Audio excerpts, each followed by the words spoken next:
merchant, and as you progress throughout the game, you'll be gathering lots of souls by killing enemies, destroying things in the environment. They're scattered around in chests too. And when you bring them back to Vulgrim, you'll actually be able to buy weapon upgrades. You can upgrade your abilities. And it's a little disturbing that most of the guys that are helpful to you are demons. You know, usually the guys that you'd be killing in any other game end up being some of War's most important allies. But, you know, he'll deal with whoever he has to and kill whoever he has to, you know, carry out his mission of vengeance. You touched on it there. I don't know if you want to go into more detail, but Amara Mosin at Akara was definitely asking about the weapon upgrade stuff. You want to talk specifics if you can? Sure.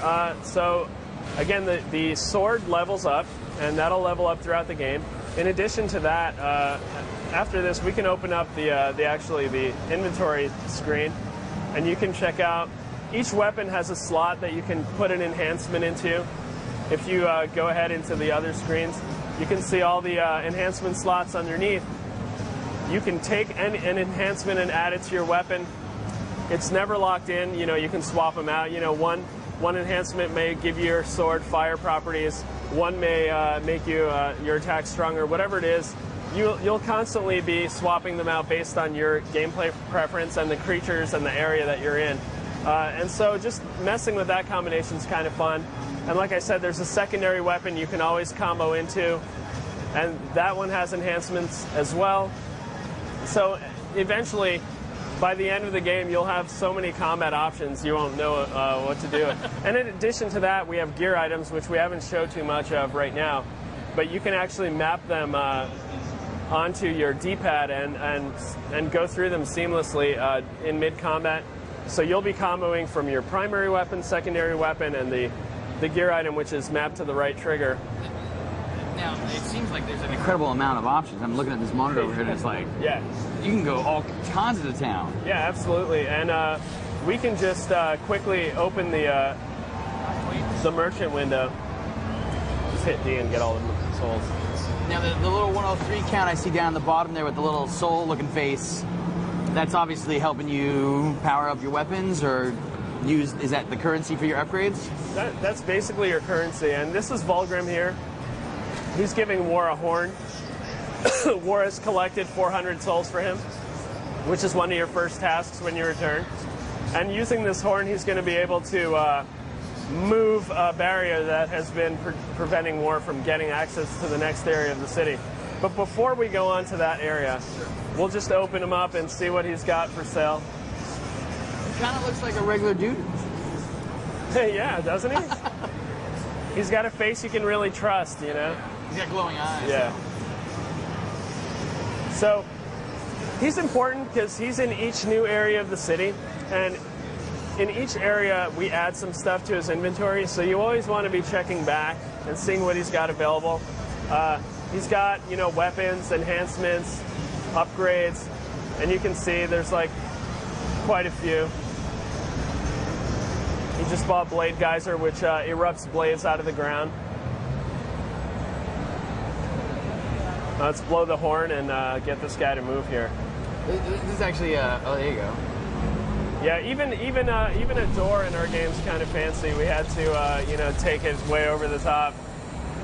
There are creatures in the game that are not necessarily War's enemies, and you know, when you encounter them, you'll find that you've got more allies than you thought initially. You know, you help them, they help you. Works out. You kill everyone.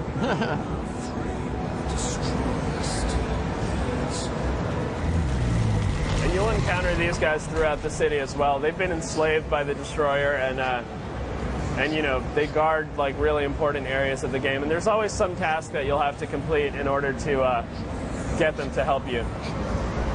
And that's pretty much how it works. It seems like it's, you know, you just move around and you find, I mean, is it fairly linear that it's set, you know, the path that sets you on, you go from this guy to that guy, and then, or is it fairly, it seems like it could be more open than that? You know, there's always more than one place you can go, and that's important for us with the adventure aspect, because as you're doing this, you'll find items that even upgrade War's durability, like his life bars. You'll get multiple life bars, and it's important because sometimes you'll get to areas in a game, and especially action games that are like too hard. Oh, I can't pass this. You know, I got other games I can play. You'll get frustrated. But in adventure games, usually, and in our game, you can actually, you know, if you get stuck or a creature's too tough, you know, go adventure somewhere else for a little while. Maybe you'll find some secrets. You'll amp up your life meter, and then you can go try it again, and you'll have, you know, way more durability, and maybe it'll be easier for you this time. This is the first boss in the game. This is one of the chosen, Tiamat, and War's here to tear her heart out, and he tells her as much when they first meet, so she doesn't give him a very warm reception. And you can tell we all grew up loving monster films and stuff like that. I mean, you guys' art direction, design, and overall visuals and production value, I mean, it's really impressive. Sweet, thank you. Yeah, you know, this is the thing about Vigil is like we only want to do games that we really love and that we're passionate about, and thankfully THQ has really supported us in that. I mean, they let us play to our strengths, and it's like, this is the game the studio wanted to make. You know, we created it from the ground up, and I think it shows. You know, I think, you know, anyone can make any game, but I think when a studio really does a game that they love, you know, you'll get better results. Yeah, wholeheartedly agree.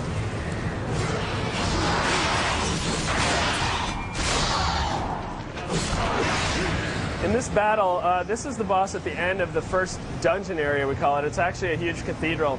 But in this area, you got a weapon called the crossblade. It's actually a gear item, and that gets mapped to your right trigger. So it's always with you, and you can combo from your sword into the crossblade as well. But one aspect of the crossblade, besides just throwing it and killing enemies at range, look out! Is that it can transfer elements. So here he's throwing some inert bombs onto her. The bomb by itself doesn't go off, but when you expose it to fire, they explode.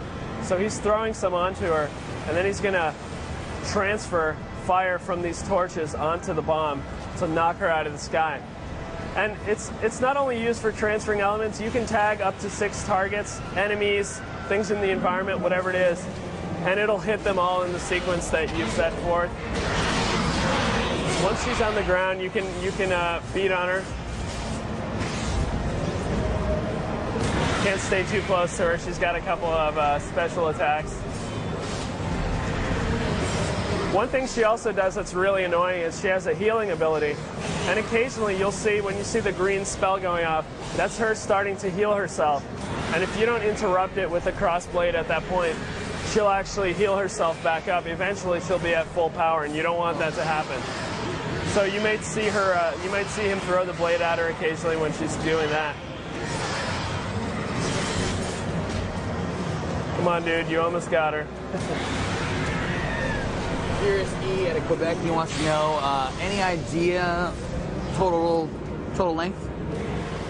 You know, that's something we're still trying to figure out. It's like as we refine the puzzles and really get them and we test them, we're surprised by how long some people take to complete them. So it's like, you know, if you're really good at puzzles, you may get through it in like 12 or 15 hours, I would say. If you know, you really explore everything, it may take you about 20 hours.